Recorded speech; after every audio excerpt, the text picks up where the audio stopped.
നമസ്കാരം, ഞാൻ അഖിൽ ശാന്തി, ചാത്തനാട്ടുമഠം. ഞാൻ ഇന്ന് പറയാൻ പോകുന്നത് മാന്ത്രിക പ്രയോഗത്തിലെ ചില രസകരമായ പ്രയോഗങ്ങളെ കുറിച്ചാണ്. രസകരം എന്ന് പറയുമ്പോൾ നിങ്ങൾ ആരും തെറ്റിദ്ധരിക്കേണ്ട.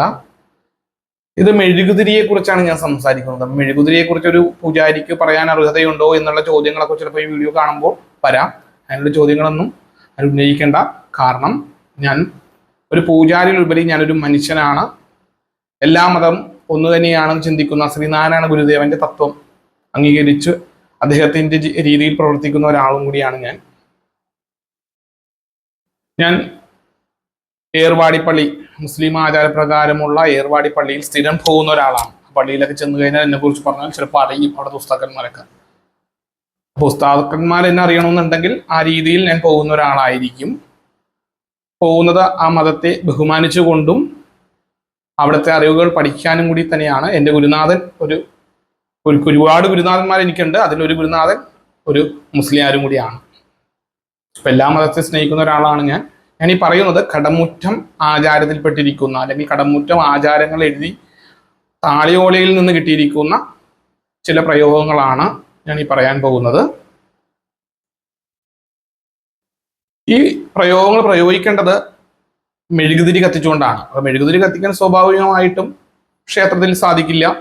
അതൊരു ചർച്ചിലോ, അതായത് ക്രിസ്ത്യൻ ആചാരത്തിൽ മാത്രമേ സാധിക്കുകയുള്ളൂ.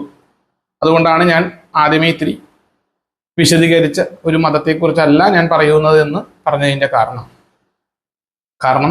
ഞാൻ കൊച്ചിയിലാണ് താമസിക്കുന്നത്. എല്ലാവർക്കും അറിയാം, കൊച്ചിയുടെ ഏറ്റവും പ്രധാനപ്പെട്ട ഒരു ആരാധനാലയമാണ് കുരിയച്ചൻ നട.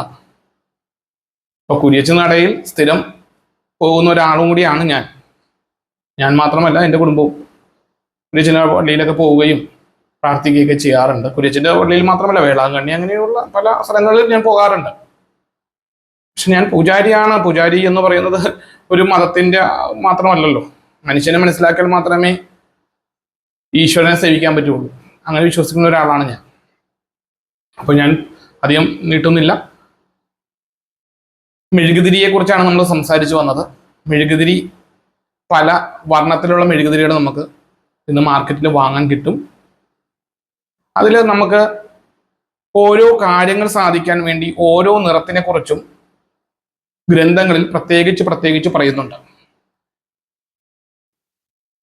ഇപ്പോൾ നമ്മുടെ ജോലി സംബന്ധമായ കാര്യങ്ങൾ സാധിക്കാനായിട്ട്, കുടുംബജീവിതം നല്ല രീതിയിൽ പോകാൻ, കലഹം മാറാൻ, ഐക്യതയുണ്ടാകാൻ, ധനവും ധാന്യങ്ങളൊക്കെ നമുക്ക് ഗുണകരമായി കൺട്രോളിൽ വരാനായിട്ട്. അതായത് നമ്മളൊരു സാധാരണക്കാരൻ ഒരു 1000 രൂപ കൂലിയെടുത്ത് വന്നാൽ ആ 1000 രൂപയിലെങ്കിലും അവന് കടം വാങ്ങാണ്ട് ജീവിക്കാവുന്നൊരവസ്ഥ. അതിന് ദൈവാധീനം വേണം. അപ്പോൾ എനർജികൾ കൺട്രോൾ ചെയ്താൽ മാത്രമേ ഗുണകരമായ കാര്യങ്ങൾ ജീവിതത്തിൽ സംഭവിക്കുള്ളൂ. എന്നിരുന്നാൽ ഇത് ചെയ്തതിന് നാളെ ലോട്ടറി മേടിക്കുമെന്നല്ല ഞാൻ പറയുന്നത്. നമ്മുടെ എനർജി, നമ്മുടെ ശരീരം ഒരു കാന്തമാണ്. അപ്പോൾ കാന്തം എന്ന് പറയുമ്പോൾ എല്ലാ എനർജികളും അത് വലിച്ചെടുക്കും. നമ്മുടെ ശരീരത്തിൽ നെഗറ്റീവും പോസിറ്റീവും ഉണ്ട്. അപ്പോൾ പോസിറ്റീവ് എനർജി കൂട്ടിയാൽ മാത്രമാണ് നമുക്ക് ഗുണകരമായ കാര്യങ്ങൾ നമ്മുടെ ജീവിതത്തിൽ സംഭവിക്കുകയുള്ളൂ. അപ്പം അതിൽ ഒരു സൂത്രപ്പണിയാണ് ഈ മെഴുകുതിരിയുടെ കാര്യം. അതിൽ ഗോൾഡൻ കളറിലെ മെഴുകുതിരി അല്ലെങ്കിൽ മഞ്ഞ കളറിലെ മെഴുകുതിരി നമ്മൾ വാങ്ങിച്ച് അത് പള്ളിയിൽ കൊണ്ടുപോയി നമുക്ക് എന്ത് കാര്യമാണോ സാധിക്കേണ്ടത് അത് 11 എണ്ണം വാങ്ങണം. 11 മെഴുകുതിരി ആയിരിക്കണം. അത് വാങ്ങിച്ച് നമ്മൾ തലക്കുഴിഞ്ഞ് ഒരു ട്രേ തന്നെ, മാക്സിമം ഒരു ട്രേ തന്നെ അത് കത്തിച്ച് വെച്ച് മെഴുകുതിരി അടുത്ത് നിന്ന് പ്രാർത്ഥിക്കുന്നത് ഉചിതമാണ്. ആ മെഴുകുതിരി നേരിട്ട് കടയിൽ നിന്ന് മേടിച്ച് കൊണ്ടുപോയി കത്തിക്കാൻ പാടില്ല. ആ മെഴുകുതിരി വാങ്ങിച്ച് നമ്മുടെ ഗൃഹത്തിൽ കൊണ്ടുപോയി പൂർണ്ണചന്ദ്രന്റെ ദിവസം, അതായത് വെളുത്ത വാവിന്റെ ദിവസം, തലേ ദിവസം, വെളുത്ത വാവിന്റെ ദിവസം, അതായത് ഇന്ന് വെളുത്ത വാവാണെങ്കിൽ ഇന്ന് രാത്രി, തലേ ദിവസം എന്ന് ഉദ്ദേശിച്ചത് അതുകൊണ്ടാണ്, അത് തെറ്റിദ്ധരിക്കരുത്. വെളുത്ത വാവിന്റെ അന്ന് രാത്രി ചന്ദ്രന്റെ കിരണങ്ങൾ പതിക്കുന്ന രീതിയിൽ ആ മെഴുകുതിരി പുറത്ത് വെച്ച് ശേഷം പിറ്റേ ദിവസം അതെടുത്ത് തലക്കുഴിഞ്ഞ് നമ്മുടെ കാര്യസാധനത്തിനായിട്ട് കത്തിക്കാം. മഞ്ഞ മെഴുകുതിരി സൂര്യന്റെ അടിസ്ഥാനത്തിലാണ്, അല്ലെങ്കിൽ സൂര്യഗ്രഹത്തെ അടിസ്ഥാനമാക്കിയാണ് ജ്യോതിഷത്തിൽ പറയുന്നത്. ഇത് കടമുറ്റം മാതൃകയിൽ കിടക്കുന്ന ഒരു ആചാരമാണ്. ഇങ്ങനെ ഓരോ കാര്യങ്ങൾ സാധിക്കാനായിട്ട് ഓരോ വർണ്ണത്തിലുള്ള മെഴുകുതിരിയെ കുറിച്ചും പറയുന്നുണ്ട്. അതൊക്കെ ഞാൻ അടുത്ത വീഡിയോയിൽ നിങ്ങൾക്കായി പറഞ്ഞു തരാം. അതിനായി എൻ്റെ വീഡിയോ എല്ലാവരും ഫോളോ ചെയ്യുക. നന്ദി, നമസ്കാരം.